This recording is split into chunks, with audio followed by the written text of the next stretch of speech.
It's just a simple fact of humanity. People are going to get upset. Sometimes they're going to get quite upset. The question is, what do we do when we're upset or when people around us get that way? Hi, this is Barry Phillips with 10-Minute Torah, day number 1, the Torah portion, Qorach. Qorach just happens to mean bald. Let's dive into this name and situation just a little bit. Numbers, Bamidbar 16, verse 1 through 3 says, And Qorach, son of Yitzhar, son of Kohath, son of Levi, took both Dathan and Abiram, the sons of Eliav, and On, son of Peleth, sons of Reuben, and they rose up before Moshe with some of the children of Israel, 250 leaders of the congregation, called ones of the assembly or the meeting, men of name. And they assembled against Moshe and against Aaron and said to them, Enough of you, for all the congregation is set apart, all of them. And Yahweh is in their midst. Why then do you lift yourselves up above the assembly of Yahweh? Oh boy. Talk about the wheels falling off the wagon. Well, if there was a wheel left, it's gone.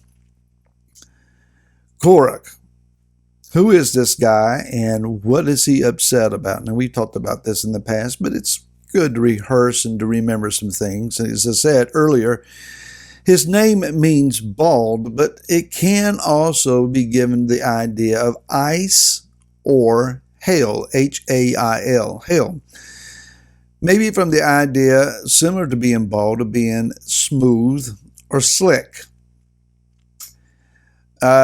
It's not just in appearance. It would seem then that this is a man who has a slick tongue, slick in his ability, smooth talker in his ability, and causes people to see things his way. His name is rooted in the word Qorach, Q-A-R-A-C-H, Qorach, means to make oneself bald. Now, why would one do that unless it's a perceived style advantage of some sort? Well, in the book of Leviticus, Vayikra 21, verse 4 through 5, we read, A leader does not defile himself among his people to profane himself. They do not make any bald place on their heads, and they do not shave the corners of their beard, and they do not make a cutting in their flesh. So, shaving one's head, or at least a portion of one's head, was an outward sign of grief or having a grievance. Now, I'm not suggesting that Qorach was even bald in his appearance. His name just happens to mean that. He may have had a head full of hair. But name-wise, root-wise, this is his identity. And so one might argue, well, Barry, he can't help what his parents named him. True. Very true. Naming people does, however, at times, in some situations, have a mark upon them. It kind of situates their life. And it causes, I don't know if it's subconscious or if it's spiritual, but sometimes life just kind of works out where there is a play, at least, or a semblance, at least, on one's name.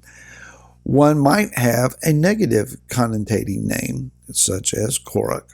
For example, a child may be named Mary or derived from Miriam, which is rooted in Hebrew to Mara, or which means bitter. So a young girl whose name is Miriam or Mary doesn't mean that she has to grow up and be bitter. It might mean then that she strives to overcome that, and in doing so becomes a very joyful and happy person. It's all about what you do with your circumstance. Hence, we have a problem here.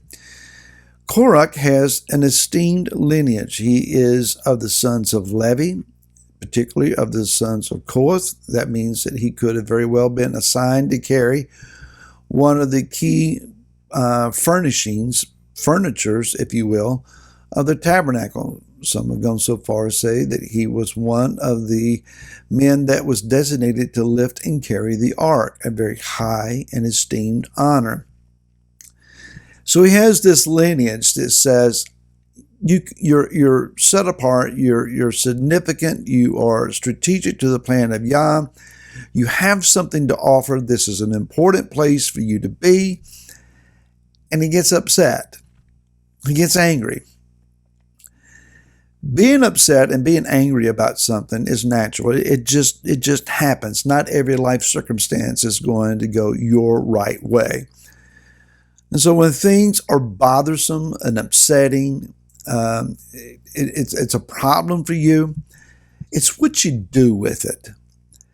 Now, sitting with your arms folded and your bottom lip poked out, it's not going to help anything. If you tried that, it doesn't work. Some folks do that, saying, well, I'll just wait till somebody sees that I'm sitting over here and looking like this. Well, that's not very adult of you or of me or anyone else. So that doesn't work. Throwing a fit, raising your voice, gesturing and causing a scene. Some people just can't seem to help themselves. Well, that's not fruit-bearing either. Shoving it down and just letting it simmer until it boils over at some point, not good. Not good. You're buying time at best. What Qorach did is he went and he found some colleagues. He began to court some folks, perhaps with his smooth-talking way. And he went to the sons of Reuben, who have a lot of issues. They're the firstborn tribe, but they're getting nothing for it. These are the overlooked people. Yehudah seems to have supplanted them at every turn, and now they're stuck down in the south of things by position. And it's just, maybe they're frustrated. Maybe they're thinking we should be first in line.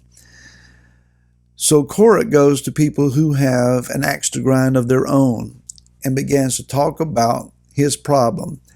Well, his problem's not just his problem. He focuses it on Moshe and Aaron. They're at fault. It's a funny thing about people who have issues. Sometimes people have issues and we help them through it. We grow through it. We work it out and we go on. You all probably know the folks, however, that always have an issue. It's always something. And they get over one thing only to get upset about another. It happens over and over again. We're told in Scripture, mark those who cause divisions among you. Watch out for those folks. Those who have a root of bitterness like Esau, they're going to trip themselves up and everyone else around them. And so did Qorach. He found some folks that were upset and they began to inflame this upset revival until there was 250 of these leaders all going and throwing and venting their anger and upset against Moshe and Aaron. Back to an earlier question then. What do you do when you're upset, when something bothers you? Well, number one, take it to the Father in prayer and ask him, what role is it that I have played in this? Did I see something wrong? Did I hear something wrong? Was I already perturbed about something else and frustrated about one thing? Am I just refocusing my frustration of one thing onto another? Am I at fault here? And when he reveals by his word and through his spirit where you may be at fault, then that's where we begin to deal with those things and we get over it. If there is a legitimate gripe, something legitimate is an issue, then we go to the one that causes the problem or you believe is called the problem, and you talk it out. You work it out. You're not going in wagging your finger. You're not going in determining that you're going to be right.